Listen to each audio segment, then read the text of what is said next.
des informations qui reflètent les réalités de terrain. Toutes les difficultés que nous rencontrons dans la lutte, au cours de la lutte, nous devons les considérer, nous devons les prendre comme des opportunités, des sujets ou des thèmes de notre lutte.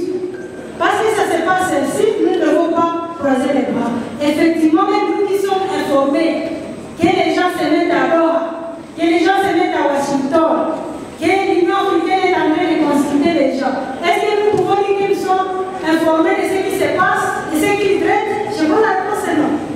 Donc, parmi la population, une grande partie n'a aucune information de ce qui se passe, et la petite proportion de la population qui est au courant n'a pas d'informations suffisantes. Nous devons réclamer notre constitution, nous garantit les droits à l'information. Et les droits s'arrachent comme j'ai dit. Madame Pasteur, révérende, en fait, je ne dis pas Madame Pasteur, merci pour tout ce que vous avez donné comme commentaire et comme complément. Je retiens que vous avez dit que nous avons l'eau qui est là et que nous avons la saleté à côté de nous. Et à nous de voir si nous allons rester sales ou si nous allons rester à vivre dans un environnement sale pendant que l'eau est à côté. Je sais que vous vouliez dire nous devons agir, nous devons lutter pour que nos droits soient respectés. Merci beaucoup, on ne commande pas une recommandation.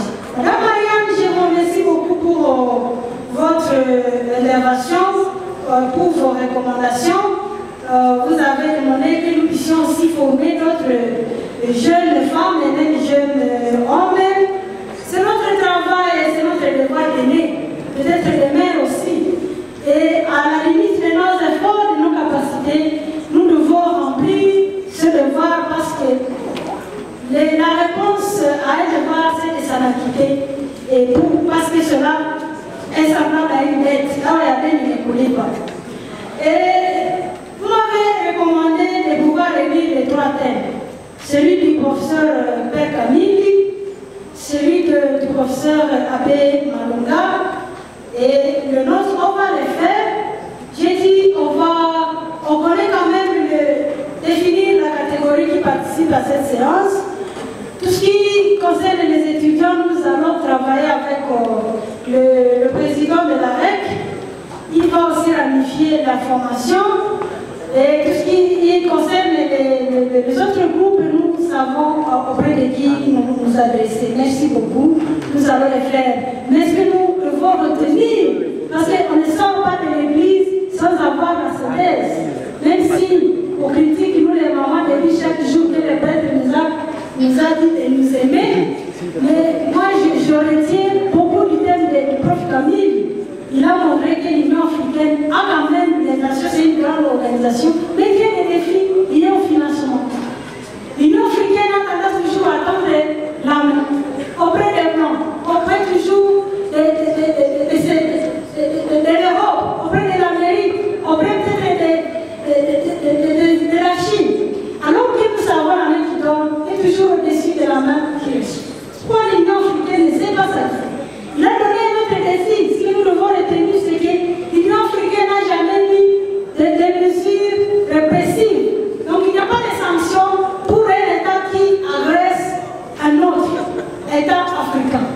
Il n'y a pas de sanctions pour peut-être un président qui agresse un autre. Donc ce sont les difficultés que nous devons traiter. En tant que scientifiques, rédiger des articles, commander et peut-être faire des dénonciations ensemble.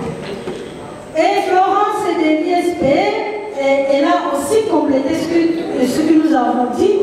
Madame Florence, j'ai partagé de nous connaître, de nous rencontrer, et vous avez demandé à chacun de jouer sa part, et vous avez montré qu'il y a une partie qui aime le pays, qui n'aime pas le pays, effectivement. Et vous avez démontré que les égaux, ce sont ceux qui priment au-dessus de l'intérêt général, au-dessus du patriotisme. Effectivement, beaucoup, embrassent la carrière politique comme, pas comme une défense, mais comme un business. C'est pourquoi les gens partent même campagne avec de l'argent.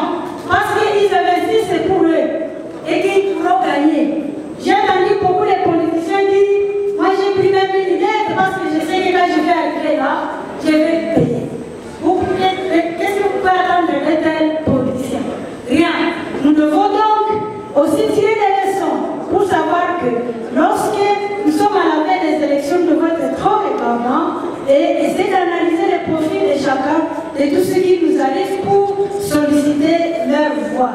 Vous avez dit, ne soyons pas attirés par l'argent. L'étudiant de dit, c'est j'ai oublié son nom, c'est le jeune là qui a posé une autre question. Il a dit, j'ai su dire que les jeunes sont oubliés. Qu'est-ce que nous pouvons faire? Effectivement, quand on est oublié, qu'est-ce qu'on fait? On se fait remarquer. On sort de cette obscurité. Comment sortir? C'est par des actions. Attention, nous avons l'habitude de penser ici chez nous que les seules actions, ce sont les actions de la rue. Mais vous êtes des scientifiques, vous pouvez faire des enquêtes. Par exemple, vous pouvez même analyser cet aspect et rédiger un article scientifique qui sera publié, que vous allez partager au système des Nations Unies à lui pour montrer la participation et les de la participation de la jeunesse. Et quelles sont les causes? Parce que quand vous allez mener des recherches, vous n'allez pas tomber dans l'hypothèse qu'a présenté la ministre qui a dit que peut-être le préjugé, ce n'est même pas une hypothèse. Il a donné un préjugé que les femmes peut-être sont bien parce qu'elles ont des problèmes de morale. Il faut aller sur le terrain, prenez cet article, prenez cet angle comme sujet de recherche, ou carrément, nous n'allons pas écarter aussi les actions de la rue parce que ça bouge vite. Pourquoi nous on participe à ça? Parce que ça fait bouger. Quand on dit écoutez, on n'a pas travaillé, il y a eu des jeunes, il y a eu des femmes qui sont descendues dans la rue. Direct, lorsque le maître de ville va écrire la situation sécuritaire de sa vie, parce que c'est quotidien, hein, il doit donner les rapports quotidiennement. Les chefs de l'État vont être au courant et il sera obligé de demander quelles sont les revendications. Mais il faut les faire bien. Peut-être l'article sera d'être lu ou considéré par une catégorie quelconque, mais là ça touche vite. Et nous devons voir comment les faire. Il y a des rassemblements, d'autres m'ont posé la même question par plusieurs façons. Ce n'est pas seulement la marche, il y a des rassemblements. Les femmes dont j'ai parlé ici ont fait des rassemblements. Il y a des sit-ins. Nous pouvons nous dire par exemple, voilà, les gens vont se mettre à dehors aujourd'hui. Nous aussi, les jours là, on va faire des sit-ins à la mairie ou sur VGH pour réclamer que nous puissions aussi être impliqués dans le processus. C'est ce genre d'action. Nous devons sortir de cette obscurité nous-mêmes.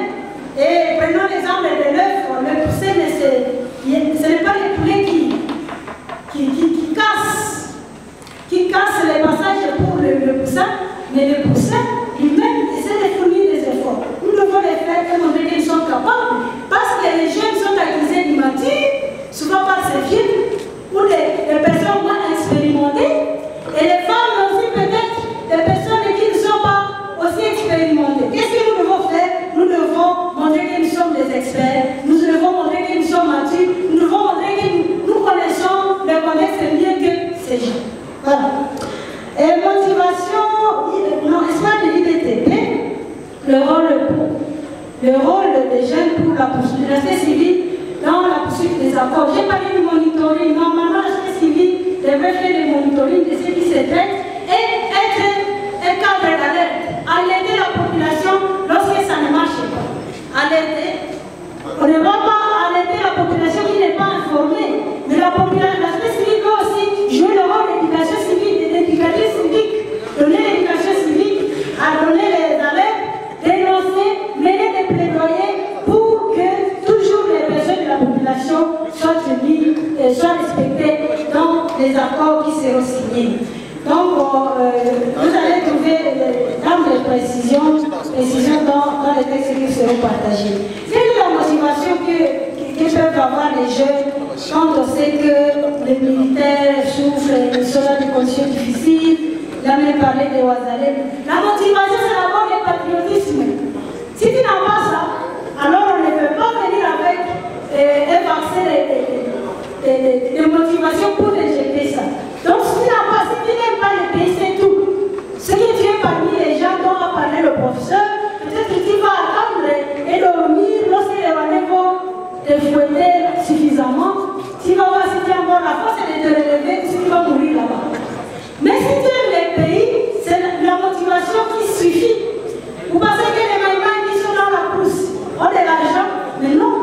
Les militaires là, est-ce qu'ils reçoivent un salaire vraiment motivant?